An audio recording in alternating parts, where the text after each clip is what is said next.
శుభమైన నామను బట్టి చేరి ఉన్న మీకు అందరికీ మరొకసారి నా హృదయపూర్వక వందనాలు తెలియపరుస్తున్నాను. అలాగే వాక్య వీక్షకులు మీకు కూడా వందనాలు తెలియపరుస్తున్నాను. కొద్ది సమయాన్ని పరిశుద్ధ గ్రంథంలో నుంచి దేవుని యొక్క వాక్యాన్ని మనము ధ్యానం చేసుకుందాం. దేవుని యొక్క వాక్య ధ్యాన నిమిత్తము పరిశుద్ధ గ్రంథంలో యోహాను సువార్త 21వ అధ్యాయము 3వ వచనాన్ని కొన్ని మాటలు మనం చదువుకుందాం. 3వ వచనాన్ని యోహాను రాసిన సువార్త 21వ అధ్యాయము 3వ వచనాన్ని. సీమోను పేతురు నీవు చేపలు పట్టబోదునని వారితో అనగా వారు మేమును నీతో కూడా వచ్చేదమని వారు వెళ్ళి తోలి ఎక్కిరి కానీ ఆ రాత్రి ఏమీ పట్టలేదు. చిన్న ప్రార్థన చేసుకుని దేవుని యొక్క వాక్యాన్ని నేర్చుకుందాం. అందరు కన్ను మూసుకుని ప్రభువా నీ వాక్యము ద్వారా మాతో మాట్లాడదు ఆయన. నువ్వు మాట్లాడితే మేము బ్రతుకుతాం, నువ్వు మాట్లాడితే మేము నిత్యము జీవిస్తాము ఆయన. ఎవరికి వారి ప్రార్థన చేయండి. పరిశుద్ధుడమును ప్రేమ స్వరూపి అయిన తండ్రి మీకు వందనాలు స్తోత్రాలు అయ్యా. ఎంతవరకు పాటల ద్వారా స్తుతి ఆరాధన ద్వారా నీ నామములకు మహిమ తెచ్చుకునే యేసయ్య మీకు వందనాలు స్తోత్రాలు.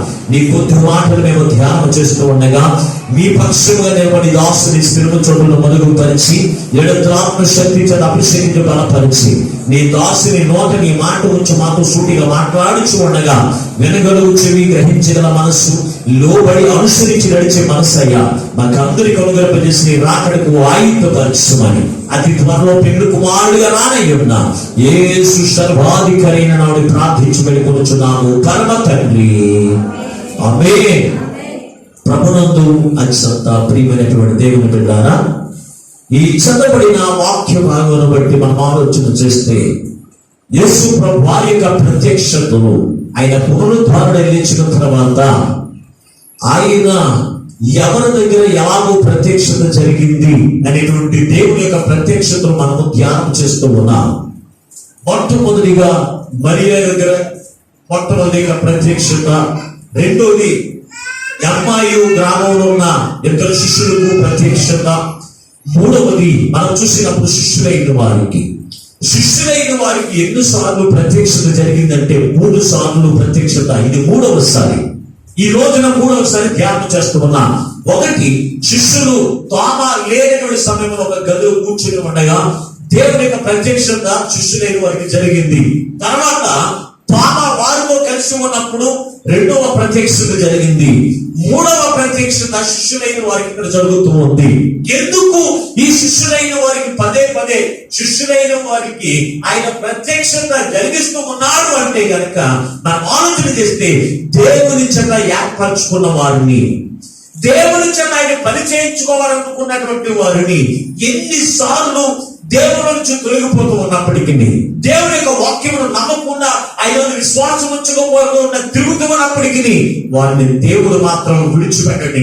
వారికి ప్రత్యక్షత జరుగుతూ వారిని దేవుని యొక్క పనులు వాడుకోవడానికి ఆయన ఇష్టపడుతూనే ఉంటాడు. మనకి ఇష్టం ఉన్నా లేకపోయినా, మనకి కష్టం అనుకున్నా బాధ అనుకున్నా కానీ, మనం దేవుని నుంచి తొలగి తిరుగుతూ ఉన్నా కానీ, నువ్వు దాక్కున్నా కానీ దేవుని యొక్క పని నీతో చేయించుకోవాలనుకుంటే కనుక దేవుడు నేను ఎంత మాత్రం కూడా విడిచిపెట్టాడు. దేవుని బిడ్డారా, అయితే ఈ శిష్యులైన వారికి తోమాతో కలిసి ఉన్నప్పుడు ప్రత్యక్షత జరిగింది. వారందరికీ కూడా అధికారం ఇచ్చి దేవుడు చెప్తున్న మాట, మీరు వెళ్ళి సర్వలోకమునికి వెళ్ళి సర్వ సృష్టికి సువార్త ప్రకటించండి. ఎవరి యొక్క పాపమును క్షమిస్తారో వారి పాపమును నేను క్షమిస్తాను, ఎవరిని మీరు దీవిస్తారో వారి మీద నా దీవెనను కుమ్మరింప చేస్తానని వారికి అధికారం ఇచ్చి వారు ఏం చేశాడంటే సర్వలోకమునికి వెళ్ళి సువార్త ప్రకటించమని పంపించినప్పుడు ఈ శిష్యులైన వారు మాత్రము దేవుని యొక్క మాట మీద విశ్వాసము లేకుండా, నమ్మకము లేకుండా వారందరూ కూడా ఏం చేస్తున్నారంటే ఒక చోట కూడుకుని ఉన్నారంట. కూడుకుని ఉండి వారు అనుకుంటున్నారు, ఇది యేసు ప్రభు భారతం అన్నప్పుడు మనకి ఏ లోటు లేకుండా ఉంది, కానీ ఈ రోజున మనకి చేతిలో చిల్లి గంప కూడా లేదు. మన చేతిలో చిల్లి గమ్మ కూడా లేదు కనుక ఇదిగో సీమోను పేతురు అంటున్నాడు, మీరు ఏమి చేసినా చేయకపోయినా పర్వాలేదు, కానీ నేనైతే చేపలు పట్టడానికి సముద్రంలోకి వెళుతున్నాను అని అడిగినప్పుడు అక్కడ జెబెదయి కుమారులు యాకోబు, యోహాను వారు కూడా ఉన్నారు. వారితో కలిసి ఇంకా ఉన్నారు. అయితే వారు కూడా ఏమన్నారంటే, అయ్యా మేము కూడా నీతో చేపలు పట్టడానికి వస్తామన్నారు. వస్తామని చెప్పినప్పుడు వీరందరూ కలిసి సముద్రం మీదకి వెళ్ళారంట. సముద్రం మీదకి వెళ్ళి రాత్రి అంతా కూడా ప్రయాసపడి చేపలు పట్టారు. సముద్రంలో చేపలు ఎక్కడ పడితే చేపలు దొరుకుతాయి అనేది ఎవరు తెలుసంటే చాలా మందికి మాత్రమే తెలుస్తాయి. ఎందుకంటే ఏ సమయంలో వల వేయాలి, ఏ సమయంలో చేపలు పడితే అవి బయటకు వస్తాయి, దొరుకుతాయి అనేది మనకు తెలియదు. కానీ చాలా అయిన వారికి తప్పనిసరిగా తెలిసేది. అయితే వారి రాత్రులతో కూడా చేపలు పట్టారు, కానీ ఒక్క చేప కూడా వారికి దొరకలేదు. దేవుని బిడ్డ, ఒక్క చేప అయినను వారికి దొరకలేదు.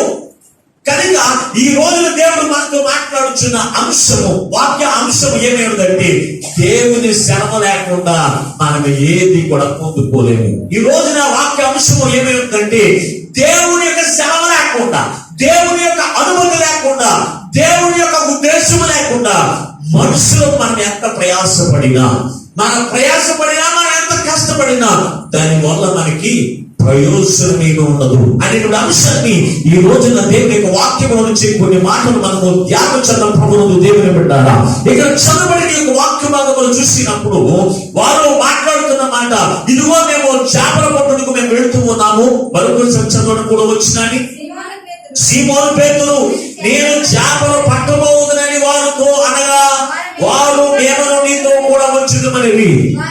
వారు వెళ్ళి తోని ఎక్కడి కానీ ఆ రాత్రి ఏమీ కూడా పట్టలేదు. అంటే ఇది దేవుడు వారికి అప్పగించిన పని. దేవుడి చేత ఏర్పరుచుకున్నాడు, వారిని శిష్యులైన వారిని ఏర్పాటు చేసుకున్నాడు. ఎప్పుడు ఎక్కడంటే వారు దేవుడు ఏర్పరచుకోక ముందు, దేవుడు ఎన్నుకోక ముందు వారు చేసే పనిని తెలిసే జాలరులైన వారు, అంటే చేపలు పట్టినటువంటి వారు, చేపలు పట్టేటువంటి వారు. మత్తయి సువార్త 4వ అధ్యాయము 29వ వచనంలో అక్కడ మనకి స్పష్టంగా కనపడుతుంది. చూడండి ఒకసారి. మత్తయి రాసిన సువార్త 4వ అధ్యాయము 18వ వచనం. యేసు గలిలయ సముద్ర తీరమున నడుచుచుండగా పేతురు అనబడిన సీమోను, అతని సహోదరుడైన అంద్రేయ అనే ఇద్దరు సహోదరులు సముద్రములో వల వేయుట చూచెను. వారు జాలరులు.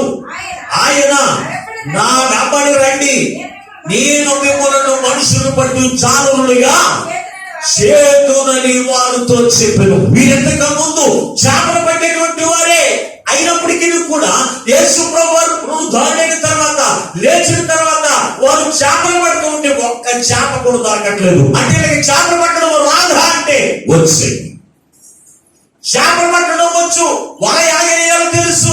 చేపలు పట్టడానికి ఏ స్థలంలో వేస్తే, ఏ సమయంలో వల వేస్తే చేపలు దొరుకుతాయో అనేక విషయాలు వారికి తెలిసింది. వారు జానరులే.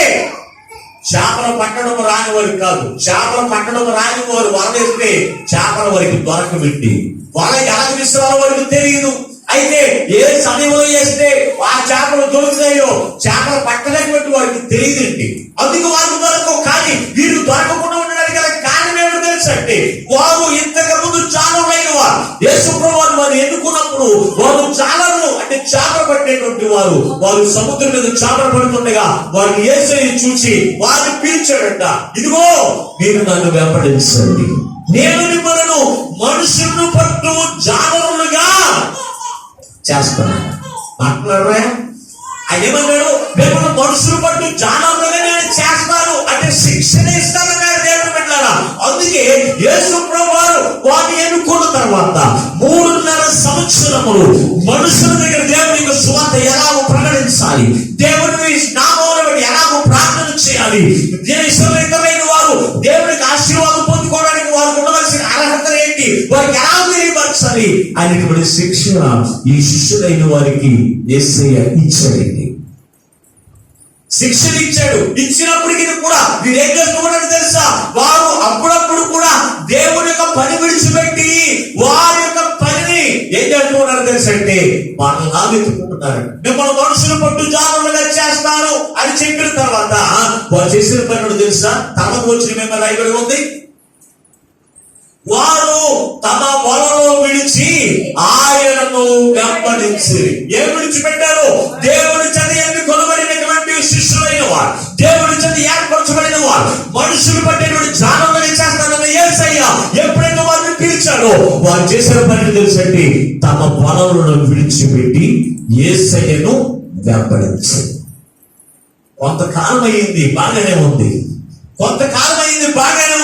యేసు ప్రభువు వారు ఒక్కొక్కసారి ఆయన పని విషయంలో శిష్యులైన వారిని ఒంటరిగా విడిచిపెట్టి ఆయన పరిగెత్తున్న సమయంలో కూడా ఈ శిష్యులకు ఉన్న లక్ష్యం ఏంటి తెలుసా అంటే, ఇదిగో ఈ పూట సముద్రం మీదకి వెళ్తే చేపలు పట్టి డబ్బులు వస్తాయి, దాన్ని బట్టి నేనేం చేస్తామో తెలుసా, ఆ డబ్బులు బట్టి కుటుంబ సంగతిని ఆనందిస్తాం అని కొట్టేవారు. అందుకే లూకా రాసిన సువార్త 5వ అధ్యాయంలో 10వ వచనంలో మనం చూస్తే గనక ఆ ముందు వచనంలో వారు గలిలయ సముద్రం మీద చేప పట్టడానికి వెళ్ళారు. అప్పుడు కూడా రాత్రి కూడా చేపలు పట్టారు, కానీ ఒక్క చేప కూడా దొరకలేదంట. దొరికినప్పుడు యేసు ప్రభువు వారు వారి మధ్యలోకి వచ్చి వారి మధ్యలో ఉండి ఆయన చెప్పిన మాటలు తెలుసా, 10వ వచనం ఒకసారి చదవండి. లూకా రాసిన సువార్త 5వ అధ్యాయం 10వ వచనం.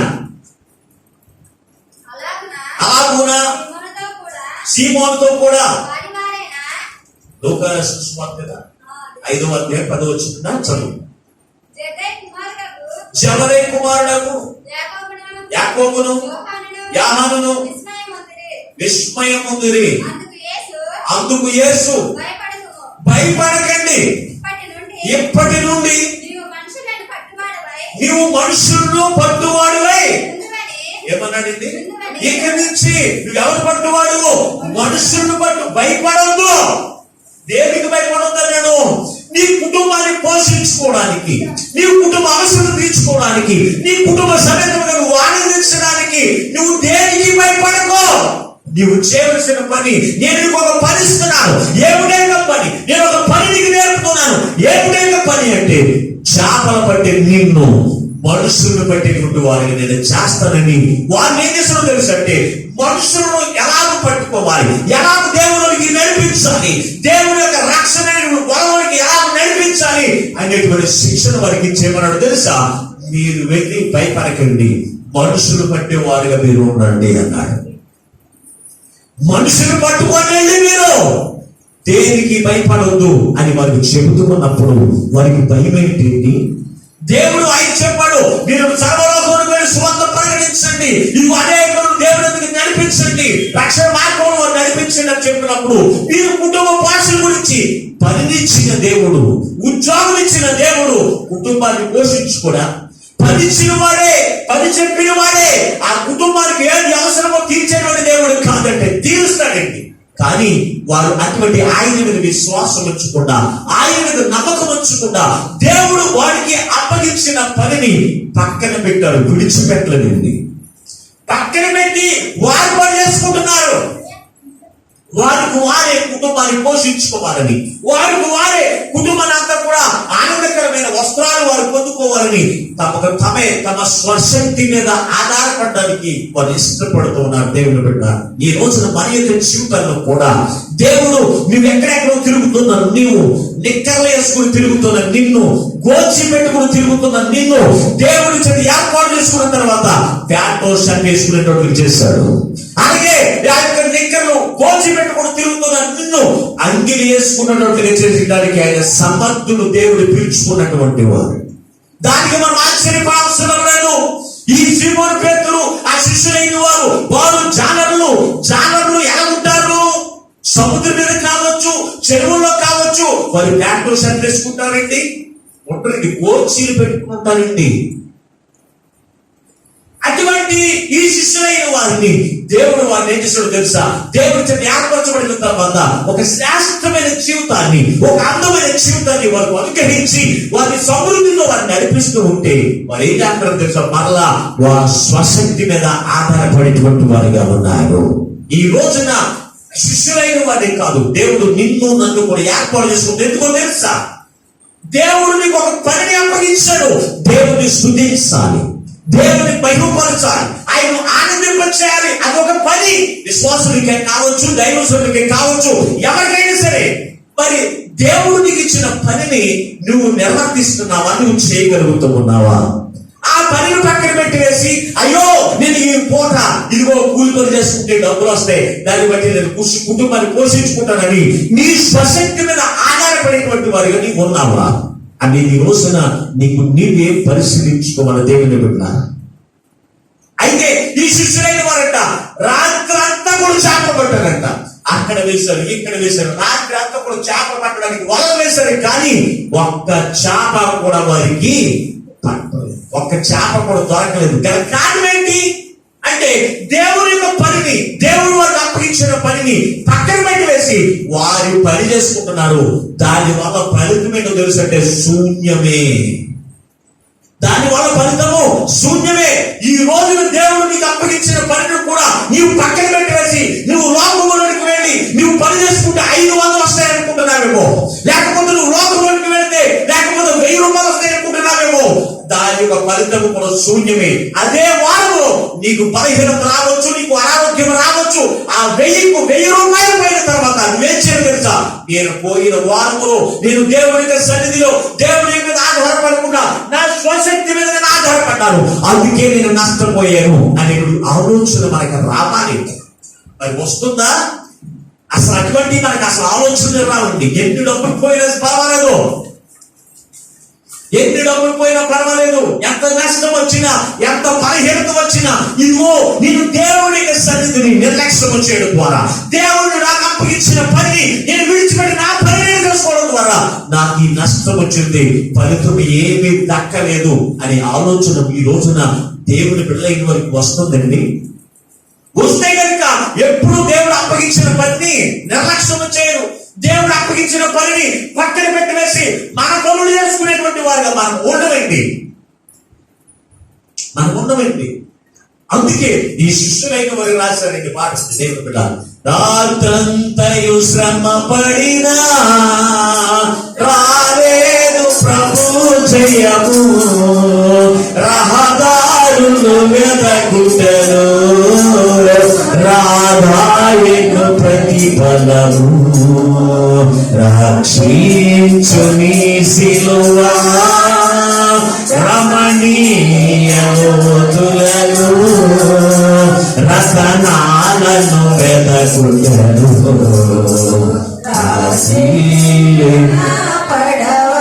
ఏం చేస్తామంట? మనం రతనాలను ఎదుగుతామంట లోకములో. దేవుని యొక్క పనిని పక్కన పెట్టేసి నువ్వు రతనాలను వెతికినా, వెండిని వెతికినా, బంగారులను వెతికినా, డబ్బులు వెతికినా ఒకవేళ ఆ రోజు మాత్రమే నీకు కనపడదు తప్ప తెల్లారి నీకు అది కనపడదు. ఈ శిష్యులైన వారు రాత్రి అంతా కూడా ప్రయాసపడ్డారు. ఈ రోజున దేవుడి యొక్క పనిని పక్కన పెట్టి వేసి రాత్రులు పగలు కష్టపడి డబ్బులు సంపాదించుకోవాలని ఆలోచన కలిగిన వారు క్రైస్తవులు లేరా అంటే ఉన్నారు. ఈ రోజున ఆదివారం కూడా పనికి వెళ్తే ఒక 500 వస్తాయేమో, ఆదివారం కూడా పనికి వెళ్తే కనుక ఒక 1000 రూపాయలు వస్తాయేమో అనుకుని దేవుడి పనిని నిర్లక్ష్యం చేసి నువ్వు తిరుగుతున్నావేమో. జాగ్రత్త, ఉపయోగమే ఉండదు. నువ్వు పొందుకున్న దానికంటే రెట్టింపు నష్టాన్ని నువ్వు పొందుకుంటావు, రెట్టింపు కష్టాన్ని పొందుకుంటావు, రెట్టింపు బలహీనతను పొందుకుంటావు. జాగ్రత్త, జాగ్రత్త. దేవుడు పెట్టాలా? మీరేం చేశారు తెలుసా? స్వశక్తి మీద ఆధారపడేటువంటి వారిగా కనపడుతున్నారు. దేవుడు వారికి అప్పగించిన పనిని పక్కన పెట్టి వేశాడు. ఈ రోజున దేవుడు నీకు ఒక పనిని అప్పగించాడు. వాయించులు వాయించే పని కావచ్చు, కీర్తన పని కావచ్చు, దేవుని స్తుతించే పని కావచ్చు, దేవుని యొక్క మందిరం తుడిచే పని కావచ్చు, దేవుని యొక్క సన్నిధిలో వంటలు చేసే పని కావచ్చు. ఏ పని దేవుడు నీకు అప్పగించాడో ఆ పనిని నువ్వు పక్కన పెట్టి వేసి నీ ఇంటి పని, నీ ఒంటి పని, నీ కుటుంబ పని నువ్వు చేసుకుంటున్నావేమో. జాగ్రత్త, దాని వల్ల ఉపయోగం ఏమీ లేదండి.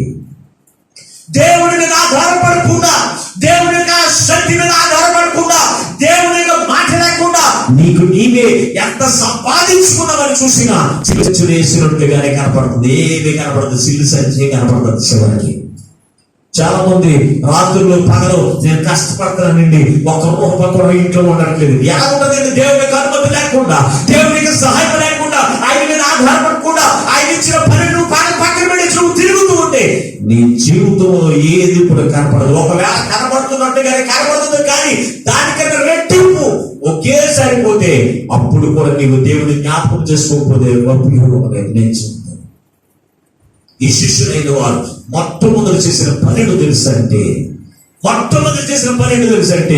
దేవుని యొక్క పనిని పక్కన పెట్టి వేసి వారు ఏం చేశారో తెలుసు అంటే వారికి వారే కుటుంబాన్ని పోషణ కొరకు సంపాదించుకుందామని వెళ్ళారు. అటువంటి వారు రాత్రంతా కూడా ప్రయాసపడ్డారు. ఏమీ దొరకలేదండి, ఏమి దొరకలేదండి. దొరకకుండా నిరుత్సాహంతో తెల్లవారిపోతూ ఉండగా ఏం చేస్తూ ఉన్నట్టు నిరుత్సాహంతో ఉండిపోయారంట. ఎంత కష్టపడ్డాము, ఎంత అనుభవం ఉంది, ఎంత చెమట ఎంత పనిచేసేటువంటి సామర్థ్యం నేను కలిగి ఉన్నాను, అయినా ఒక్క చేపనేది కూడా పడలేదే అని నిరుత్సాహపడుతున్నారు. నీవు అనుకోవచ్చు, నువ్వు మంచి టాలెంట్ పర్సన్ కావచ్చు, పని చేయడానికి, పంటలు కొట్టడానికి, లేకపోతే ఉద్యోగం చేయడానికి, ఏ పని కూడా చేసేటువంటి సామర్థ్యం నీకు ఉన్నప్పటికీ కూడా దేవునికి అనుమతి లేకపోతే కనుక నీవు ఎంత కష్టపడినా ఎంత ప్రయోజనం నీకు ఏమీ ఉండదు. కనుక నీ జీవితంలో ప్రయోజకరమైన జీవితమును, నీ కుటుంబంలో ఆనందకరమైన జీవితమును, సమృద్ధికరమైన జీవితము పొందుకునేటువంటి వారిగా ఉండాలి అంటే నీవు దేవుని చెంత ఏర్పరచబడ్డావు. ఆయన కుమారుడిగాను, ఆయన కుమార్తెగా ఎన్నుకోబడింది ఎందుకో తెలుసా? ఆయన పని నువ్వు చేయడానికి. ఆయన దేవుడు ఎందుకు కోరుకున్నాడో తెలుసా? ఆయన పని చేయడానికి నిన్ను కోరుకున్నాడండి. నీ పని నువ్వు చేసుకుంటావని కాదు, ఆయన పని చేస్తే కనుక ఉపయోగమే కాదు నువ్వు అనుకుంటున్నావేమో. దేవుని బిడ్డ, ఆయన పని చేస్తే ఎవరు రుణము కూడా ఆయన ఉంచుకునే దేవుడు కాదు, ఎవరు రుణము కూడా ఆయన ఉంచుకునే దేవుడు కాదు. నువ్వు చేసిన పనికి ఆయన ఏం చేస్తాడో తెలుసా? జీతం నీకు ఇస్తాడంటే అది నీకు కనబడదు, అది నీకు కనబడదు. మరి ఇంతకు ముందు యేసు ప్రభువుతో కలిసి ఉండి దేవుణ్ణి వెంబడించినప్పుడు ఈ శిష్యులైన వారికి ఏమైనా లోటు ఉందంటే లేదు. శ్రేష్టమైన వస్త్రాలు వేసుకునేవారు, శ్రేష్టమైన ఆహారం తినేవారు, శ్రేష్టమైన ఆరోగ్యంతో జీవించేవారు. మరి యేసు ప్రభువుని వెంబడించు మానేసి వారు పని వారే చేసుకున్నప్పుడు ఏమైంది? మళ్ళా చివరికి మంచి అంగి వేసుకునేటువంటి వారే మళ్ళీ కోచి పరిస్థితులకు వచ్చేసారు. చూడండి, ఎక్కడికి వచ్చేసారు? బోచి మళ్ళా బోచి పెట్టుకుని ఏం చేస్తున్నారంట? చేపలు పట్టుకోవడానికి వెళ్ళిపోయారంట. దేవుడు జాగ్రత్త. వెళ్తే మనము దేవుల్లో ఉన్నప్పుడు శ్రేష్టమైన ఆహారం తిన్న రోజులు మనం మర్చిపోకూడదు. మనము దేవుల్లో ఉన్నప్పుడు సంతోషం చేత జీవించిన రోజులు మనం జ్ఞాపకం చేసుకోవాలి. అంతేకాని మనం మరిచిపోయి మన స్వశక్తి మీదే ఆధారపడి లక్షణం కలిగి ఉంటే కనుక నువ్వు ఎంత కష్టపడినా రాత్రి అనగా పగలనగా నువ్వు ఎంత కష్టపడినా ఫలితము ఏమీ ఉండదు. యేసయ్య నీ జీవితంలో లేకపోతే, దేవునికి పని నువ్వు చేయకపోతే ప్రతిఫలం నువ్వేమి కూడా పొందుకోలేవండి. ఎవరో కూడా చేసుకుంటారు. కొంతమంది చేసేవాళ్ళు కూడా చేరుకుంటే వాళ్ళు లేరండి, ఉన్నారండి. కొంతమంది చేసేవాళ్ళు కూడా చేరగొడతారండి. ఏం పర్లేదు, ఆడాలు చేసుకుంటారు. నీకు ఎక్కువ వచ్చిన పని నేను కూర్చోండి. ఇటువంటి వాళ్ళు లేరా? క్రైస్తవులు లేరండి, ఉన్నారు. ఇటువంటి వాడు కూడా ఉన్నారు. దేవుని బిడ్డ జాగ్రత్త. సీమోను పేతురు అక్కడ శిష్యులైన వారు దేవుడు వారు పిలుచుకున్న వారికి ఒక పని అప్పగించినప్పుడు ఆ పని చేయడం మానేసి దేవుడి పని పక్కన పెట్టేసి వారి పని వారు చేసుకున్నారు. వారి జీవితంలో ఏమైనా అభివృద్ధి ఉందా?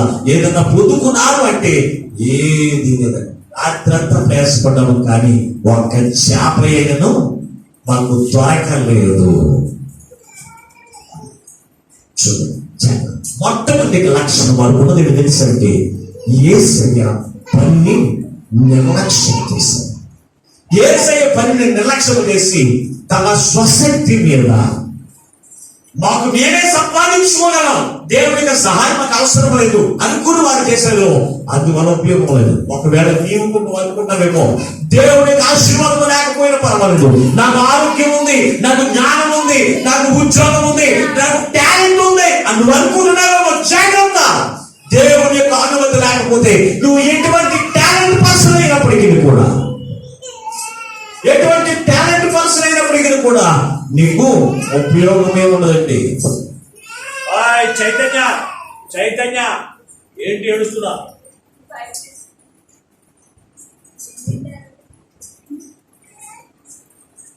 కనుక జాగ్రత్త. దేవుని బిడ్డ, యేసయ్య అనుమతి లేకుండా, యేసయ్య నీ జీవితంలో లేకపోతే నువ్వు ఎంత కష్టపడినా ఉపయోగం లేదు.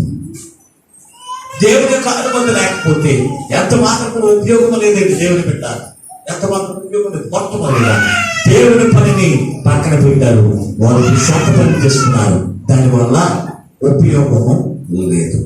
మూడు విషయాలు నేను చెప్తున్నాను అన్నాడు. ఒకటి తమ స్వశక్తి మీద ఆధారపడ్డారు, దేవుని పనిని పక్కన పెట్టారు, తమ స్వంత పనులు చేసుకున్నారు, దానివల్ల ఏమి కూడా పొందుకోలేదు. రెండవది, వారికి ఉన్నది ఏంటో తెలిసినట్టు దేవుడు వారు అలాగ చేసిన దాన్ని బట్టి వారి పట్ల దేవుని యొక్క ఉద్దేశం ఏమో తెలిసినట్టు దేవుని మార్గముగా చేసుకోలేదంట. రెండోది ఏంటో తెలుసంటే దేవుడు మా జీవితం అవసరం లేదు, మాకు మేమే పోషించుకోగలం, మాకు మేమే నడుచుకుంటాం, మాకు మేమే మార్గదర్శనం, మాకెవరు కూడా చెప్పవసరం లేదు అనుకోరాడంట. ఎవరనుకుంటారు తెలిసినటువంటి మాటలు? చిన్న పిల్లలైన వారు మాత్రమే అనుకుంటారు. చిన్న పిల్లలైన వారు మాత్రమే అనుకుంటారు. వారు మనం ఎంత చెప్పినా మన మాట్లాడండి, నువ్వు అది ఎవరంటే అదే అంటాడు. అవునా? ఇప్పుడు చైతన్య అది ఎట్లాడు మా మాట, ఓ బాబు బయటికి వెళ్ళొద్దురంటే నేను అదే అంటాను.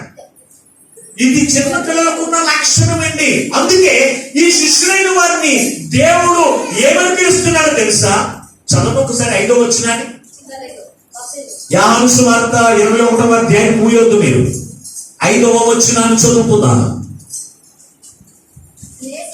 యేసు పిల్లలారా భోజనమునకు మీ యొక్క ఏమైనా ఉన్నదా అని వారిని అడిగారట. చదువు. లేదని వారు ఆయనతో చెప్పి, ఎవరు అడుగుతున్నాడండి? యేసు ప్రభు వారు రాత్రంతా కూడా కష్టపడితే ఒక్క చేప తప్పకుండా కోపంతోను ఉద్రేకంతో రగిలిపోతున్న వారి దగ్గరికి యేసు ప్రభు వారు వచ్చి ఏమన్నాడు తెలుసు? వారిని పిల్లలారా అని అడిగాడండి. ఏంటండి? నేను ఎవరండి?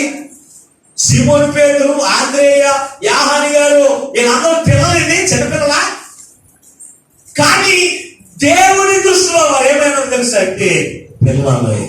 ఈ రోజు యాజకుడు దేవుని చేత ఏర్పాటు చేసుకున్న దైవజనుడు నీకన్నా చిన్నవాడు కావచ్చు, నీకన్నా చిన్నవాడు కావచ్చు, వయసులో కావచ్చు, లేకపోతే అనుభవంలో కావచ్చు, నీకన్నా చిన్నవాడు కావచ్చు. అయినప్పటికీ కూడా యాజకుడి దృష్టిలో మీరందరూ కూడా ఏమైనా తెలుసా? పిల్లలై ఉన్నారు. ఎందుకో తెలుసా? మీకు మార్గం తెలియదు, ఎలాగో నడుచుకోవడం, ఎలాగో ప్రవర్తించడం, ఎలాగో ఏ క్రియలు చేయాలో మీకు తెలియనటువంటి వారిని బట్టి ఆయన ఏం చేస్తాడు తెలుసా? పిల్లలారా అని అడుగుతున్నారు. ఎందుకో తెలుసా? వారికి దేవుడు ఒక పనిని అప్పగించాడు. ఏమిటైనా పని అంటే, ఇదిగో మీరు చేపల పట్టణం విడిచిపెట్టి మనుషులు పట్టండి వెళ్ళి మీరు అని చెప్పినప్పుడు ఈ పని విడిచిపెట్టారు. ఏం చేస్తున్నారు? ఏం పని చేస్తున్నారు? మళ్ళా చేపలు పడుతున్నారండి. ఈ రోజున సురేంద్రతో పాస్టర్ గారి దగ్గరికి వెళ్ళి నేను ఇదిగో ఈ కాలుకి ఇమ్మని చెప్పేసి ఆమె ఇచ్చింది అనుకో, సురేంద్ర ఏం చేస్తాడు తెలుసా? మధ్యలో వచ్చిన ఇంకొకటి కనపడతాడు బాలెట్టు, ఈ పని మర్చిపోయి ఆగి అంటాడు, అటే అంటాడు, అలా తిరుగుతాడు. ఎందుకే తర్వాత వాళ్ళ అమ్మమ్మ గారు ఏం చేస్తారు? 4 తల్లులు. ఎందుకంటే పిల్లలు అడిగి తెలియదు అడిగి. మరి పెద్దవాళ్ళు కూడా అలాగే చేయొచ్చా? మాట్లాడరా? మరి ఈ రోజున దేవుని చేత ఏర్పరచబడిన నీవు ఇదిగో నువ్వు ఒక మార్గమును చూపించండి యేసయ్యా, ఆ మార్గంలో నడుచుకోమని దేవుడు చెబుతూ ఉన్నప్పుడు చిన్న పిల్లలతో ఇవ్వబడినట్లుగా నీవు కూడా ఇదిగో దేవుని యొక్క మార్గంలోకి నడవలసిన నీవే. దేవుని యొక్క మార్గంలో నడవకుండా కొన్నిసార్లు లోకంలోను, కొన్నిసార్లు వీధుల్లోను, కొన్నిసార్లు పక్షుల్లోను, కొన్నిసార్లు నీ స్థానికమైన జీవితంలో నీవు జీవిస్తూ ఉన్నావంటే నువ్వు పెద్దోడువా పెద్దోడువా? మాట్లాడరా? నీ పెద్దోడే అన్ని తెలుసు కానీ నేను వెనక చేస్తాను. ఏమంటాం మనం? అన్ని తెలుసు, వెళ్ళకూడదని తెలుసు, చేయకూడదని తెలుసు, నేను చేస్తాను అంటే మనకన్నా చాలా మంది అంటారు ముండోడి కంటే బలవంతుడు లేడంట. ఉన్నాడా? ముండోడి కంటే బలవంతుడు ఎలా ఉన్నాడా? లేడు. ఆయనకన్నా బలవంతుడు ఎవరు లేడు అంటే మన ముండోడు. అందుకే మనం ఏం చేస్తాం? ఒక మార్గము యేసయ్య చూపించాడు, ఆయన మార్గదర్శి ఉన్నాడు. ఆయన మార్గదర్శి ఉన్నాడు. మార్గదర్శి ఆ మార్గము చూపిస్తేనే, ఆ మార్గంలో మనం నడిస్తేనే మన యొక్క జీవితంలో ఆశీర్వాదం పొందుకుంటాము తప్ప మార్గదర్శిగా ఉన్న యేసయ్యను మనం పెట్టుకోకుండా మన సొంత మార్గంలో మన సొంత ఇష్టానుసారమైన జీవితం జీవిస్తే మన జీవితంలో ఎంత మాత్రము కూడా ఏమన్నదో తెలిసే ఆశీర్వాదాన్ని మనం పొందుకోలేదు. వారు పిల్లలారా అని మాట్లాడుతున్నాడు దేవుని బిడ్డలారా. ఈ రోజున మీ పిల్లలకు మీరు మార్గదర్శులై ఉన్నారు. తల్లిదండ్రులు ఎందుకో తెలుసా? మీకు తెలుసు ఎక్కడికి వెళ్తే ప్రమాదం జరుగుతూ ఉందో, ఎక్కడికి వెళ్తే ఆపద వస్తూ ఉందో, ఎక్కడికి వెళ్తే కష్టాలు పడవుతారు, ఎక్కడికి వెళ్తే కానా భయం ఉంటుందో, ఆ యొక్క స్థలానికి వెళ్లకుండా నీ బిడ్డైన వారిని ఎలాగైతే గద్దిస్తావో, దేవునికి దోషులైన వారు కూడా దేవుని యొక్క వాక్యానుసారంగా మీరు ఫలానా ఇదిగో దేవుని యొక్క వాక్యంలో విడిచిపెట్టి మీరు జీవిస్తే కనుక మీరు శ్రమ పాలైపోతారు, కష్టాలు పాలైపోతారు, ఇబ్బందులు పాలైపోతారు అని చెబుతూ ఉంటే నన్ను ఏం చేస్తామో తెలుసా? అయ్యే కావాలంటే పిల్లలు ఏమంటారు, ఇదిగో బాబా డెబ్బొద్దులు అక్కడ ప్రమాదం ఉందంటాడు, అక్కడికి వెళ్తాడు. వెళ్ళడం వల్ల దెబ్బ తినొస్తాను వచ్చిన చెప్తూ ఉంటాం మనం. నేను చెప్పానా కావద్దని ఎల్లో దెబ్బ తిన అనుభవించాడు. మరి ఈ రోజున ఒక ఆత్మీయ తండ్రి కూడా దేవుడి యొక్క వాక్యంలో ఒక మార్గదర్శి నీకు చెప్పినప్పుడు ఈ వాక్యానుసారంలో విడిచిపెట్టి నువ్వు వేరే మార్గంలో నువ్వు తిరుగుతూ ఉంటే నువ్వు శ్రమ పాలైపోతావు, కష్టాలు పాలైపోతావు చెప్తూ నువ్వు వెళ్ళినప్పుడు ఒకవేళ నువ్వు శ్రమ పాలయ్యవనుకోండి, నష్టాలు పాలయ్యవనుకోండి, ఇబ్బందులు పాలయ్యవనుకోండి. నేను చెప్పిన మాట నువ్వు విన్నావా వాక్యం ఎనుకుంటా మీరు వెళ్ళావు అనుకోండి, ఇంకా మళ్ళీ వారం ప్రార్థనకి రాదు వస్తారా? మనిషిని వారం ప్రార్థనకు వస్తారా? ఆస్తిగా నన్ను ఇలా అంటాడా? అయితే మన పిల్లలైన వారిని మనం ఏం చేయొచ్చు? గద్దించవచ్చు. ఒక ఆత్మీయ తల్లిదండ్రులు మాత్రం మనం గద్దించడానికి వారిని మన మార్గదర్శులుగా మనం పెట్టుకుంటే కదా, వారు మనకు మార్గదర్శులై ఉన్నారనే సంగతి మనం మరిచిపోతూ ఉంటాం. వారు మనకు మార్గం చూపిస్తున్నారు, ఎలా నడుచుకోవాలి, మనం ఒక రాజ్యానికి మనం నడిపించబడాలి అంటే ఏ మార్గంలో జీవిస్తే, ఏ మార్గంలో అనుసరించి నడిస్తే పరలోక రాజ్యంలో మనం చేద్దామో ఆ మార్గాన్ని చూపించేటువంటి వారు ఆత్మీయ తల్లిదండ్రులు. దేవుడి వారి యొద్ద మాతో మాట్లాడుతున్నారు జ్ఞాపకం నీకుంటే కనుక ఆత్మీయ తల్లిదండ్రులు మనం ఏం చేస్తామో తెలుసా? మార్గదర్శులుగా మనం చేసుకుంటాము. ఈ రోజున యేసు ప్రభువు ఆ శిష్యులైన వారితో మాట్లాడుతున్నాడు. ఇంతకు ముందు వారిని పిలిచిన పిలుపు పిల్లలాగా ఎక్కడ కూడా పిలవలేదండి. మరి ఎప్పుడు పిలిచాడు? వారిని చేపలు పట్టడం మానేసి మనుషులు పట్టేటువంటి వారు వెళ్ళమని చెప్తే వారు ఏం చేశారు తెలుసా? మనుషులు పట్టడానికి వెళ్ళడం మానేసి దేవుని యొక్క పనిని పక్కన పెట్టేసి ఏం చేశారు తెలుసా అంటే వారి పని వారు చేసుకుంటారు. చూడండి, వారి పని వారు చేసుకుంటున్నారు. అందరూ బట్టే మరలా వారి దర్శనం. పిల్లలారా, దేవుడి ప్రేమ ఎంత ప్రేమ అండి, ఎంత ప్రేమ కలిగిన దేవుడు అండి. మనము దేవుడి నుంచి కొనిగిపోయి దేవుడు లేకపోయినా పర్వాలేదు మనం తిరుగుతూ ఉన్నప్పుడు, మనం కష్టాలు పాలవుతున్నప్పుడు, బాధలు పాలవుతున్నప్పుడు దేవుడు తన ప్రేమతో హత్తుకుని మనం ఏం చేస్తాడో తెలుసా? పిల్లలారా అది మన దగ్గర ఏముందో అనేది మనం చూడడానికి ఏం చేస్తాడో తెలుసా? తినడానికి ఏమన్నా ఆహారం ఉందా అని అడిగితే ఏమన్నారన్నా? తినడానికి ఏమి లేదు అయినా రాత్రి అంతా కూడా సముద్రం చేపలు పడ్డాం, ఒక్క చేప కూడా దొరకలేదయ్యా, మాకే తినడానికి ఆహారం లేదు, నీకు ఎక్కడ పెట్టము? చూడండి, యేసయ్యను మార్గంగా చేసుకోకపోతే కనుక మనకేముండదు తెలుసా? తినడానికి ఆహారం కూడా ఉండదు. మన ఇంట్లోనూ తినడానికి కూడా ఆహారం మనకి దొరకదు. ఆయన మన మార్గదర్శులుగా మనం చేసుకోవాలి. ఆయన మార్గదర్శనంగా చేసుకోవాలి. ఎందుకో తెలుసా? ఈ లోకము ఏది నీవు పొందుకోవాలి అన్నాక, ఈ లోకంలో ఏది నువ్వు సంపాదించుకోవాలన్నా కానీ ఇవన్నీ కూడా ఎవరి చేతిలో ఉన్నాయి తెలుసా? ఎవరి చేతిలో ఉన్నాయి అనుకుంటున్నారు? చదవండి ఒకసారి పరిశుద్ధ గ్రంథంలో చూసినప్పుడు కీర్తనాకారుడు రాసినటువంటి 8వ కీర్తన 7-8 చరణాలు చదువుకుందాం.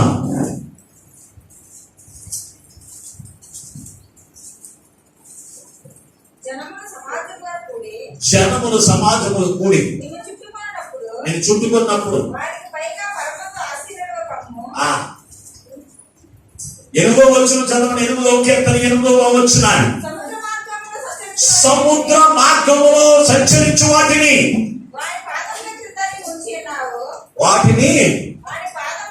వారి పాదముల కింద నీవు ఉంచి ఉన్నావు.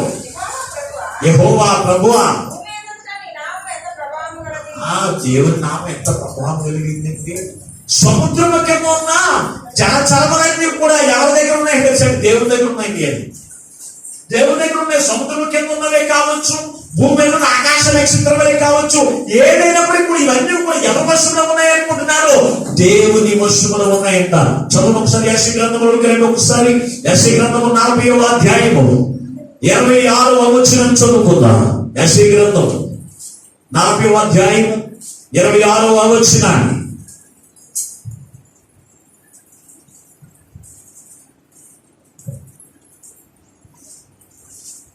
నీ కన్నుల నీ కన్నులు పైకెత్తి చూడండి.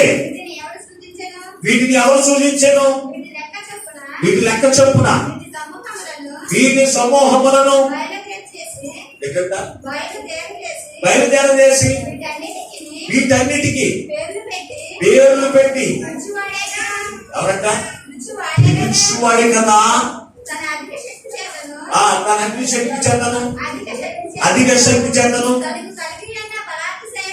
తనకు కలిగి ఉన్న బలాతిశయమును బట్టి ఆయన ఒక్కటి అయినను విడిచిపెట్టడు. చూడండి దేవుని పెట్టారా, ఎంత స్పష్టంగా ఈ మాటని ఇక్కడ మనం చూడగలుగుతూ ఉన్నాము. మీరు ఒక్కసారి ఆలోచన చేయండి. మీ కన్నులు ఒకసారి పైకెత్తి చూడండి. వీటిని ఎవరు సూచించెను? వీటి లెక్క చొప్పున వీటి సమూహమును బయలుదేరదీసి వీటన్నిటికీ పేర్లు పెట్టిన యేసయ్య కదా. ఆకాశ నక్షత్రములు కలిగజేసిన దేవుడు, భూమి కింద ఉన్న ఆ జలముల కింద ఉన్నటువంటి జలసరములు కలిగజేసిన దేవుడు ఆయనే కదా.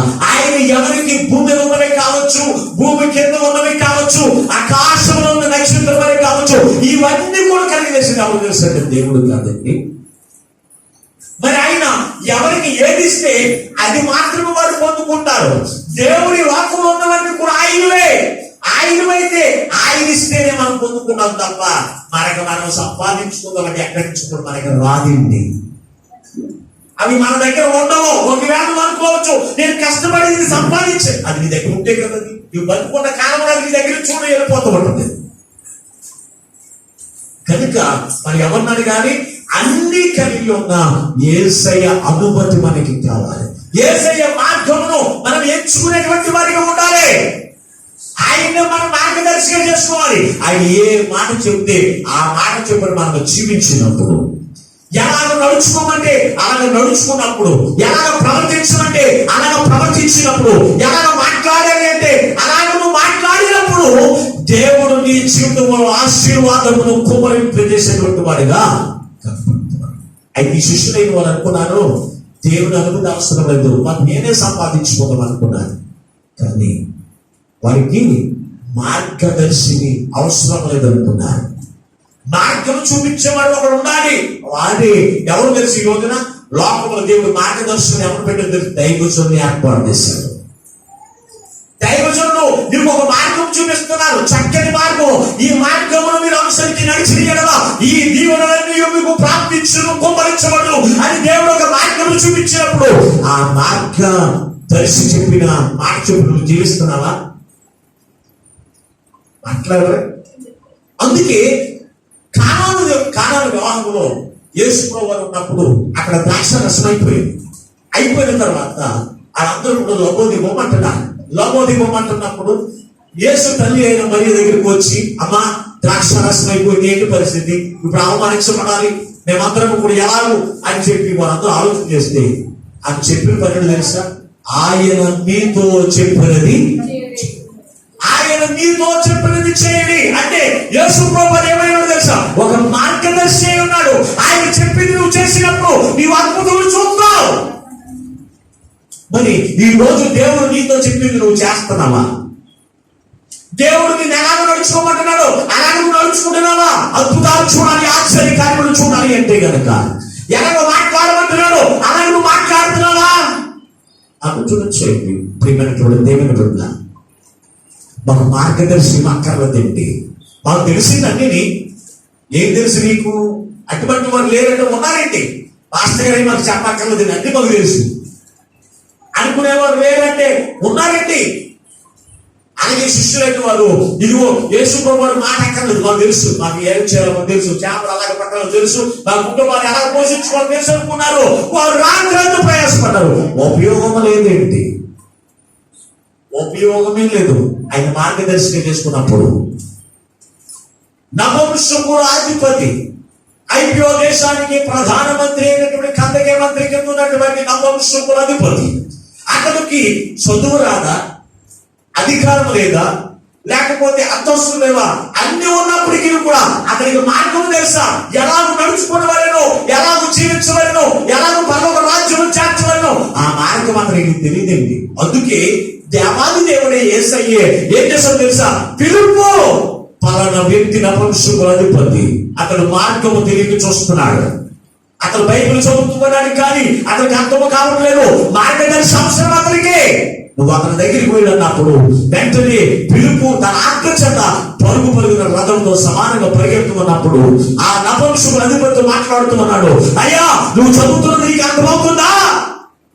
మార్గము చూపించేవారు లేనప్పుడు నాకు ఎలా అర్థమవుతుందండి అని అడిగి అన్నప్పుడు, అయితే నేను చెప్తానన్నప్పుడు, అయితే నా దగ్గరికి రని చెప్పి ఎవరిని పిలుపుని తన దగ్గరికి చేర్చుకున్నాడు.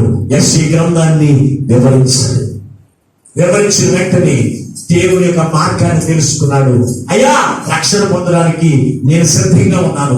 ఇదిగో నీవుంది, యాజకుడిగా నీవున్నావు, నాకు బాప్తిస్మం అండి, రక్షణ మార్గం నాకు కావాలి అని చెప్పి ఆ మార్గంలోకి వచ్చాడు. అంతకుముందు అతనికి మార్గము తెలియదు.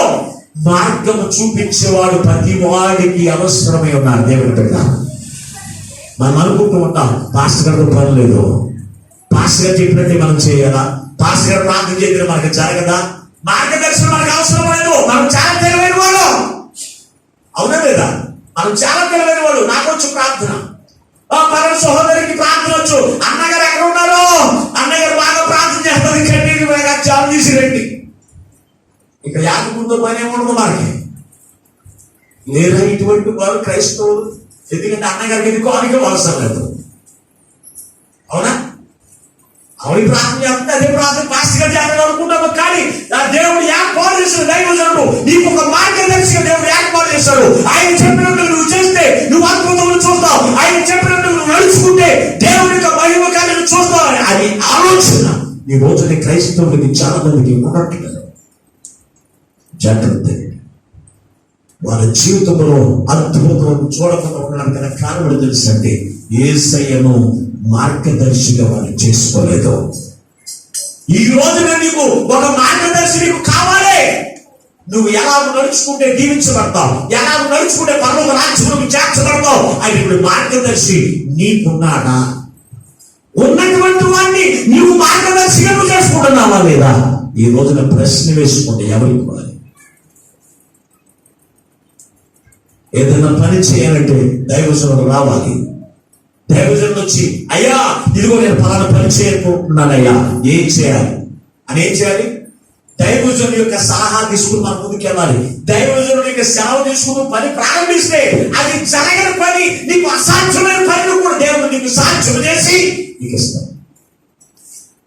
మూడవది, ఒకటి వారి యొక్క జీవితంలో అద్భుతములు పొందుకోకుండా ఉండడానికి మొట్టమొదటిగా కారణం వారి దేవుని పనిని పక్కన పెట్టేసి వారు పని చేసుకున్నారు. దాని ఫలితం ఏమీ లేదు. రెండవది, యేసయ్య మార్గదర్శిగా ఉన్న యేసయ్యను ఆలోచన చేయకుండా ఆయన మాకు అవసరం లేదు, మా సొంతంగా మేము చేపలు పట్టుకుంటామని తిరిగారు. తినడానికి ఆహారం లేకుండా అయిపోయారు. మూడవది, దేవుని సెలవు లేకుండా మనం ఏది చేసిన ఆశీర్వాదము అనుకోకూడదు. అప్పుడు తర్వాత వచ్చిన చదవడం ఒకసారి 7వ వచనాన్ని, యోహాను సువార్త 21వ అధ్యాయం 7వ వచనాన్ని. కాబట్టి యేసు ప్రేమించిన శిష్యుడు ఆయన తన ముందు వచ్చిన చదవడం ఒకసారి. వారు ఆయనతో చెప్పి అప్పుడు ఆయన ఎక్కడ ధోని కుడి పక్కను వలవేయండి నీకు దొరుకుతుందని చెప్పిన కనుక వారు అలాగూ చేయగా చేపలు విస్తారముగా అంట. యేసు ప్రభువు వారు ఆయన సేవ లేకుండా చేపలు పడదాం అనుకున్నారు. ఒక చేప కూడా దొరకలేదు. అయితే వారు తినడానికి కూడా ఆహారం లేనప్పుడు వారు ఏం చేశారో తెలుసా? యేసయ్య దగ్గర ఉన్నప్పుడు అడిగారు. అప్పుడు ఏమో మాట్లాడుతారో తెలుసా? దోవనే కుడి పక్కన వల వేయండి అని ఒక మాట ఆయన నోటి నుంచి వచ్చినప్పుడు, యేసు ప్రభువు కుడి వైపున వల వేయండి అని చెప్పినప్పుడు చేపలన్నీ కూడా ఆ స్థానానికి వచ్చేసినాయంట. దేవుడు, ఇది అవసరము. భూమి మీద ఉన్న చేపలే కావచ్చు, జనంలో ఉన్న చేపలే కావచ్చు, భూమి మీద ఉన్న ఏదైనప్పటికీ కూడా దేవుని సెలవైతే దగ్గరికి వస్తుంది. దేవుడు సెలవు లేకపోతే మనం ఏది కూడా మనం పొందుకోలేము అనుకుంటామేమో. దేవుడు బిడ్డారా, నేను ఎలాగైనా సంపాదించే శక్తి నాకు ఉంది, తెలివితేట నాకు ఉన్నాయి, నువ్వు అనుకుంటున్నావేమో. కానీ దేవుని సెలవు తీసుకుని నువ్వు చేయాలి. యాజకుని యొక్క సెలవు తీసుకుని నువ్వు చేయాలి పని. అప్పుడే అది నీకు ఆశీర్వాదం. పరిశుద్ధ గ్రంథము రాజులు 2వ గ్రంథము 6వ అధ్యాయము మొదటి వచ్చినట్టు కొన్ని మాటలు చదువుకుందా. రాజులు 2వ గ్రంథము 6వ అధ్యాయము మొదటి వచనం నుండి కొన్ని మాటలు చదువుదా. అంత ప్రవక్తల శిష్యులు ఎలీషా యొద్దకు వచ్చి, ఇదిగో మీ వద్ద మాకున్న స్థలము ఇరుకుగా ఉన్నదే. ఏమంటారండి? చాలా జాగ్రత్తగా ఆలోచన చేయండి. మీ సెలవైతే మేము యోర్దాను నదిలోకి వెళ్ళి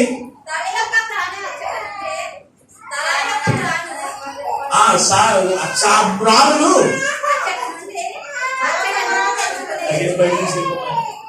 కొద్దిసేపు బయట తీసుకెళ్ళిపోయింది, గొడవలేదు. మీకు ఒక్కడికే కాదు, మాకు అందరికీ డిస్టర్బెన్స్ అయింది. చదువు తెచ్చుకుని తన యొక్క మాను అక్కడి నుంచి తెచ్చుకుని మరి ఒక చోట నివాసము కట్టుకునేదమని మనం చేయగా అతడు వెల్లుడని ప్రత్యుత్తరం ఇచ్చాను. ఒకడు దయచేసి నీ దాసులమైన మాతో కూడా నీవు రావాలని చూడండి. దేవుని బిడ్డ ఒకటి ఏమని మాట్లాడుతుందో తెలుసా? ఇదిగో అక్కడ ప్రవక్తల శిష్యులు ఉన్నారు, ఏరియా శిష్యులు 70 మంది శిష్యులు ఉన్నారు. ఈ శిష్యులు అయిన వారు అక్కడ చాలా మంది ఇరుకైపోతుందండి స్థలం. 50 మంది శిష్యులు, 50 మంది శిష్యులు. ఈ శిష్యులు వారికి పడుకోవడానికి స్థలం ఇరుకైపోయినప్పుడు, మేము ఒక నివాసం కట్టుకోవడానికి పడుకోవడానికి స్థలం ఇరుగ్గా ఉన్నాయా, నీవు సెలవిస్తే, నీవు మాటిస్తే మేము ఇల్లు కట్టుకుంటాం, ఒక ఇల్లు కట్టుకుంటాం, దాంట్లో మేము అందరం పడుకుంటున్నాం. అయితే ఆయన ఏమన్నాడు తెలుసా? అది ఎక్కడ తీసుకున్నాను సెలవు అంటే దైవజనుల దగ్గరికి వెళ్ళి తీసుకున్నాడు సెలవు. మరి ఆయన ఇరుగ్గా ఉన్నప్పుడు తనకు మనం నరికి తెచ్చుకుని ఇల్లు కట్టుకుని సొంతంగా పడుకోవచ్చు కదా. ఎవరు సెలవు తీసుకున్నారు? దైవజనుడు. ఒక పనిని ప్రారంభించడానికి దైవజనుడు యొక్క సెలవు తీసుకున్నాడు. దేవుని బిడ్డ, నీవు సెలవిస్తే మేము తనకో మనం తెచ్చుకుని ఇక్కడ మేము నివాసిస్తాడు అన్నప్పుడు దైవజనుడు ఏం చేశాడు? సెలవిచ్చాడు. ఎదురు తెచ్చుకుని పర్వాలేదు, దీవునికరంగా ఉంటుందని చెప్పాడు. అయితే అందులో ఒకడు అన్నాడు, అయ్యా నీవు మాతో కూడా రావాలని ఆయన బలవంతం చేశాడు. అంటే దైవజనుడు నీతో వస్తే నీకు ఆశీర్వాదం. దేవునికి మనుషులకు ప్రతినిధిగా దైవజనుడు దేవుడు ఎందుకు పెట్టాడు తెలుసా? మార్గదర్శకులు ఎందుకు పెట్టాడు తెలుసా? నీ కుటుంబాన్ని దీవించడానికి, నీ కుటుంబం దీవెనకరంగా ఉండడానికి, నీ కుటుంబంలో ఏది లోటు లేకుండా చేయడానికి దైవజనుడు దేవుడు ఏర్పాటు చేశాడు. అటువంటి దైవజనుడు మనకు ఎలా తెలుసు? చాలా లోపు మీకు పాస్టర్ గారు మన ఇంటికి పోతే గిఫ్టీగా ఫీల్ అవుతాం, అంటే ఇబ్బందిగా ఫీల్ అవుతాం. పాస్టర్ గారు అయిపోతే అబ్బో చాలా ఇబ్బంది అండి. కానీ అక్కడ శిష్యులైన వారు ఏం చేస్తారు? బ్రతుకులాడుతున్నారంట. అయ్యా నీవు మాతో కూడా, నీవు సెలవిస్తే చాలు, ఇదిగో మా పని సునాయాసంగా అయిపోతుంది అన్నారు. అన్న తర్వాత దైవజనుడు వెళ్ళడం ద్వారా, వాళ్ళతో వెళ్ళడం ద్వారా ఉపయోగం ఏం జరిగిందంటే కింద వచ్చిన రాశాడు.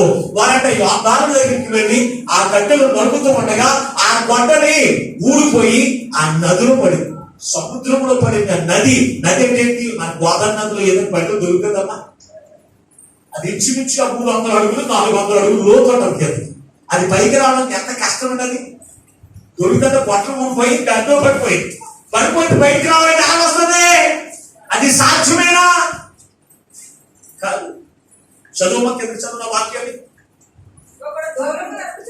నలుగుచు ఉన్నప్పుడు గొడ్డలు ఊడి నీటిలో పడిపోనా వాడు, అయ్యో నా ఏలిన వాడా, అది ఎరువు తెచ్చిన గొడ్డలి. ఆ దైవజనుడు అది ఎక్కడ పడిందని అడిగింది. ఆ స్థలంలో చూపించగా అతని కొమ్మ ఒకటి నరికి నదిలో వేయగా ఆ గొడ్డలి తేలింది. గొడ్డలి తేలదండి, చిన్న కొమ్మ నరికి చిన్న రొబ్బ నరికి ఆ రొబ్బిచ్చి ఆ నదులు దైవజనుడు వేసాడట. వేసినప్పుడు అది మనుషులకు సాధ్యము కాని గొడ్డలి నీటిలోంచి నదిలోంచి లేచి వచ్చి చేతిలో కూర్చున్నాడు. ఇది మనుషులు జరిగేదా? అంటే అది ఎవరి సేవ ద్వారా జరిగింది? దైవజనుడు యొక్క సేవ తీసుకోవడం ద్వారా, దైవజనుడు వారితో ఉండడం ద్వారా. ఈ కొమ్మ ఏదో కాదు, యేసు ప్రభువారై ఉన్నారు. దైవజనుడు యొక్క చేతిలో ఉన్నది ఏంటో తెలుసా? యేసయ్య నామమే. శృంగారమైనటువంటి దేవాలయం యొక్క ఒక కూటి భిక్షకుడు కూర్చుని ఉండగా ఈ దైవజనుడు, ఈ సీమోను పేతురు, యోహాను గారు వారి మధ్యలోకి వస్తున్నప్పుడు వీరి యొక్క ఏమైనా దొరుకునేమో అని చెప్పి ఆ కుట్టివాడు అతని కాయతేరు చూస్తున్నాడంట. అప్పుడు చెప్పిన మాట తెలుసా? మా దగ్గర వెండి బంగారం లేవు, కానీ యేసయ్య నామమును మేము కలిగి ఉన్నాం. దైవజనుడి దగ్గర ఆస్తిపాస్తులు ఉండక్కర్లేదు. దైవజనుడు నీతో రావడానికి ఆస్తిపాస్తులు లేకపోయినా పర్వాలేదు. దైవజనుడు ఏమి కలిగి ఉన్నాడు తెలుసా? పచ్చని కొమ్మైన యేసయ్య నామమును కలిగి ఉన్నాడు.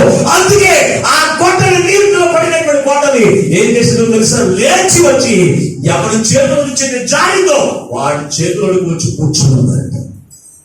ఇది ఎలాగ సాధ్యం అంటే దేవుని యొక్క శ్రమ ద్వారా జరిగింది. అది మనుషులకు సాధ్యము కాదు, విశ్వాసులకు సాధ్యము కాదు. కానీ నువ్వు దేవునికి సేవ తీసుకుని నువ్వు పని ప్రారంభిస్తే కనుక అది నీకు సాధ్యము కానిది కూడా దేవుడు ఏం చేస్తాడో తెలుసా? సాధ్యపరిచి నీకు ఆనందాన్ని కలిగి చేసేటువంటి వాడిగా ఈ శిష్యులైన వారు దేవునికి సెలవు లేకపోయినా పర్వాలేదు, ఇదిగో నాకు వలలు వేయడం వచ్చని చెప్పి వలలు వేశారు. రాత్రి అంతా ప్రయాసపడ్డారు, ఒక్క చేప కూడా దొరకలేదు. ఈ రోజున క్రైస్తవులు చేసే పని కూడా అదే. పాస్టర్ గారు వచ్చి ప్రార్థన చేయాలా, పాస్టర్ గారు చాలా జరిగిన పని ప్రారంభించకూడదా? ఆయన చెప్పక్కర్లేదు. ఇక్కడ చిన్న చిన్న పనులు, చిన్న సిడ్డగా చేసుకుంటున్నాను, పాస్టర్ గారు చెప్పాలా? చిన్న ఉద్యోగమే కదా, 5,000 రూపాయల ఉద్యోగానికి కూడా పాస్టర్ గారు వచ్చి ప్రార్థన చేయాలా? ఆయన శాలరీ జరిగే నీ పని చేయకూడదా? ఇటువంటి అది తెలివైనటువంటి క్రైస్తవులు లోకంలో చాలా మంది ఉన్నారు. దేవుని బిడ్డలారా జాగ్రత్త. నువ్వు పని చిన్నదే కావచ్చు, ఆ పనిలో ఉన్న ఇబ్బందులు, ఆ పనిలో ఉన్న కష్టములు, ఆ పనిలో వచ్చేటువంటి అపాయము ఏమున్నాయి నీకు తెలియదు. కానీ నువ్వు దేవుని యొక్క సేవ తీసుకుని ప్రారంభించినట్లయితే, దేవునికి అనుమతి తీసుకుని నువ్వు ప్రారంభించినట్లయితే, అది ఎంత కష్టమైన పని అయినప్పటికీ కూడా దేవుడు తేలిక చేసి నీ చేతిలో పెడతాడు. దేవుడు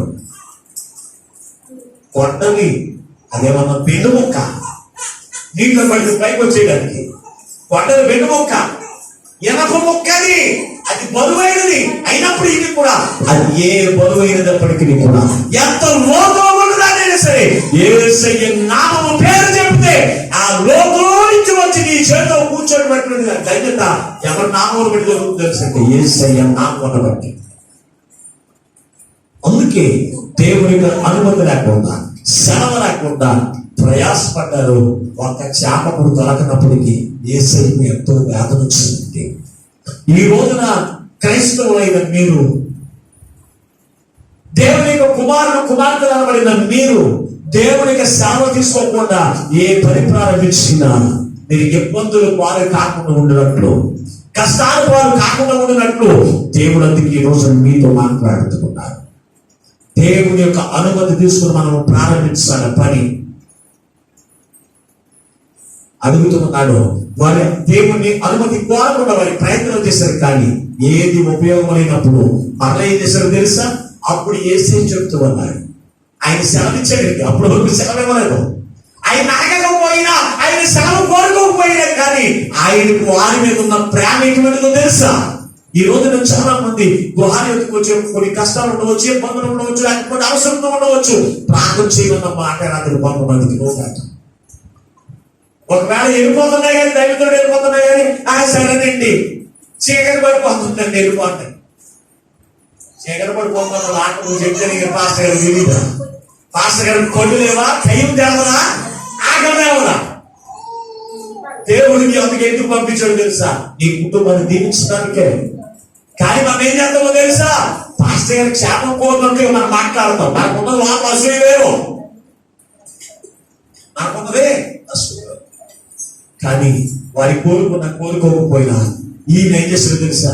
అయ్యా కుడి పక్కన వరం వేయండి, కుడి పక్కన వరం వేయండి, చేపలు దొరుకుతాయి అన్నప్పుడు, అయ్యో మేము రాత్రి అంతా కూడా ప్రయాసపడ్డాం, ఒక్క చేప కూడా మనకు దొరకలేదే, అయ్యో నువ్వు మళ్ళా వచ్చి చెప్తున్నావు, ఇప్పుడు వరకు వేసింది సార్ కానీ ఇక చేయవలసిన పని లేదు అని అనలేదు.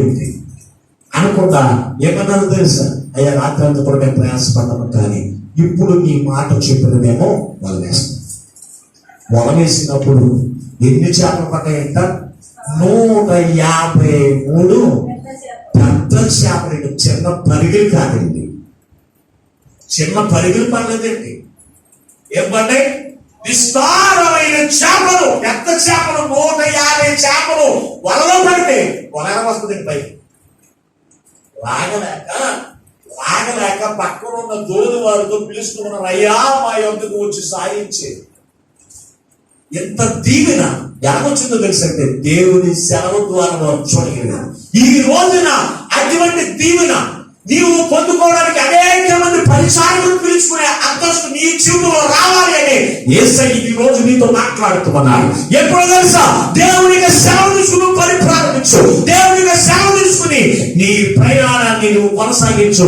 దేవుడు తప్పనిసరిగా అది దీవెనకరంగా మారుస్తాడు, దీవెనకరంగా మారుస్తాడు. అది అంత ఆశీర్వాదమే పొంది చూడండి. వాటిని ఎప్పుడైతే లాగుతూ ఉండగా యేసును ప్రేమించిన శిష్యుడు యాహని గారు అప్పటి వరకు కూడా యేసయ్య ఎవరు ఆయన గుర్తుపట్టలేదు. వాళ్ళు గుర్తుపట్టకున్నప్పుడు ఆయన చూసి యేసు సుమా అన్నాడు. యేసు సుమా గారికి అక్కడ పేతురు గారు అనుకున్నాడు, కోచి పెట్టుకుని ఉన్నాడు. కోచి పెట్టుకున్నటువంటి యేసును చూసినప్పుడు వెంటనే యేసయ్యను చూడగానే అతనికి ఏం జ్ఞాపకం వస్తుందో తెలుసంటే అతను చేసింది పాపము. అంటే దేవుని యొక్క ఆజ్ఞను అతిక్రమించడం పాపము అని గ్రహించిన వాడిగా ఉన్నాడు కనుక యేసయ్యను చూసి నేను పాపిగా కనబడుతున్నానని చెప్పి ఆ సముద్రంలో దూకేసాడు. తన ప్రాణం పోయిన పర్వాలేదు అనుకున్నాను. చదువుతారు ఒకసారి లూకా రాసిన సువార్త 5వ అధ్యాయము 4వ వచనాన్ని ఒకసారి చదవండి.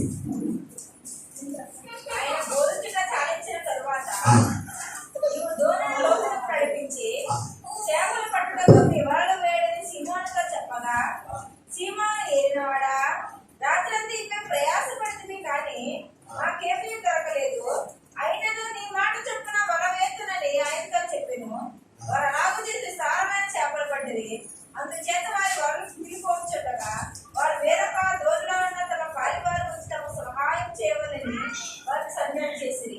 వారు వచ్చి 2 దోణులు ఉన్నట్టు అంటిరి. సీమోను పేతురు చూచి యేసు కపాలెత్తి సాగిలపడి, చాలా జాగ్రత్తగా ఆలోచించండి. సీమోను పేతురు యేసయ్యను చూచి యేసు కపాలెత్తి సాగిలపడి, యేసు ఎదుట మోకాళ్ళ మీద సాగిలపడి ఏమంటాడండి? ప్రభువా నన్ను విడిచిపో. ఏమంటాడండి? నేను ఏం పాపం చేశాడండి సీమోను పేతురు? ఇప్పుడు చెప్పండి, సీమోను పేతురు ఏం పాపం చేశాడు? అమ్మా మన ఆదివారం రాలేదు, ఎంత పాపం చేసామని అనుకోండి. నేను చేసిన పాపం ఏంటి? ఆదివారం ప్రార్థన రాకపోతే పాపం మాస్టర్ గారు ఊరు ఓడ పొలాలు గీరాలు అన్నింటిని కూడా అమలు చేశారు మాస్టర్ గారు. లేదు ఎటువంటి క్రైస్తవులు ఉన్నారండి. మరి సీమోను పేతురు చేసిన పాపం ఏంటి? యేసు పాదముల మీద పడి చేపలు పట్టకపోలేదు, చేపలు దొరకలేదు. యేసు ప్రభు చెప్పినప్పుడు చేపలు దొరికింది. ఆ చేపలు తీసుకుని సంతోషించకుండా అతను చేసిన పని ఏంటి? యేసు పాదముల మీద పడి, అయ్యా నువ్వు నా ఎదుట నుండి పారిపోవయ్యా. ఎందుకో తెలుసా? నేను పాపాత్ముడను, నీ ఆజ్ఞను అతిక్రమించను. నీవు మనుషులు పట్టమంటే నేను చేప పట్టుకుంటున్నానయ్యా. నేను పాపాత్ముడును, నా ఎదుట నుండి పారిపోవా. ఈ రోజున దేవుడు నీకు అప్పగించిన పనులు నువ్వు చేయకుండా ఈ ఇష్టానుసరమైన పనులు నువ్వు చేసుకుంటున్నప్పుడు దేవుడు నిన్ను దర్శించినప్పుడు నీవు జ్ఞాపకం చేసుకోవాల్సిందే తెలుసా? నీవు పాపిని అనేటువంటి సంగతి జ్ఞాపకం చేసుకున్నప్పుడు మాత్రమే దేవుడు నిన్ను అంచెలుగా దేవుడు నిన్ను దీవిస్తాడు. అతనుకున్న లక్ష్యం అతను చేసిన పాపాన్ని కప్పుకునేవాడు కాదు. ఒప్పుకుని విడిచిపెట్టేటువంటి వాడు, ఒప్పుకుని విడిచిపెట్టేవాడు దేవుని బిడ్డ. ఈ రోజున చాలా మందికి అసలు సిగ్గు ఉండదండి. ఎన్ని పాపాలు చేసినా ఉంటుందా? మాట్లాడరా మాస్టర్ గారికి వెళ్ళింది నాకేం కూడా నాకుంటాను. నేను ఎప్పుడు కూడా పాపం చేస్తే మాత్రం సిగ్గుపడతానండి. సిగ్గుపడాల్సి వస్తుందని చెప్పి పాపం చేయకుండా ఉండడానికి నేను జాగ్రత్త పడతానే ఉంటాను. దేవుని బిడ్డ జాగ్రత్త ఆలోచన వచ్చాయి, జాగ్రత్త ఆలోచన వచ్చాయి. ఆదివారం విశ్రాంతి దినమాదిన మీరు ఏ పని చేయకూడదు, ఆయన మాత్రమే ఆరాధించబడినది ఆజ్ఞ. ఆజ్ఞను అతిక్రమించడము పాపము. మరి పాపం గుర్తుకుంటావు. ఇప్పుడు దేవునికి సన్నిధికి వచ్చి ఒక వారం దేవునికి సన్నిధికి రాలేదు, ఒక శుక్రవారం దేవునికి సన్నిధికి రాలేదు. రాకపోయినప్పుడు మనిషిసారి దేవుని వద్దకు వచ్చినప్పుడు ఆయన మోకాళ్ళని సీమోను పేతురు వారు ఎప్పుడైనా ప్రార్థన చేస్తావా? నేను పాపినయ్యా, మొన్న వారు ప్రార్థనకు రాలేకపోయాను, నన్ను క్షమించినైనా అని ఆ పాప క్షమాపణ పొందుకుంటున్నావా? ఆలోచించు.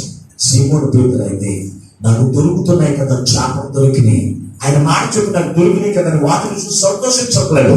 ఆయన పాదముల మీద పడి ఏమంటున్నాడు తెలుసా? అయ్యా నేను పాపిని, నన్ను క్షమించున్నాయి అని దేవుని పాపను క్షమాపణ పొందుకునేటువంటి వాడిగా ఉన్నాడు దేవుడు.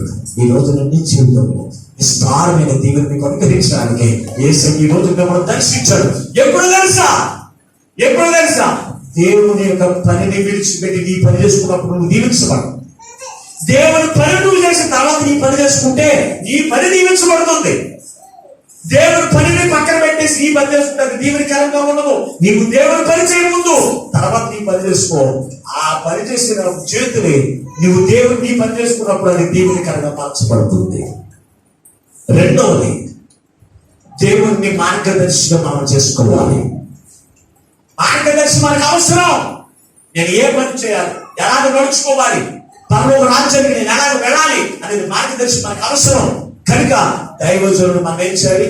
మార్గదర్శిగా చేసుకుని దేవుని యొక్క ఉద్దేశాన్ని మనం తెలుసుకుని మనం నడిచినప్పుడు మనం దీవెనకరంగా ఉంటాం.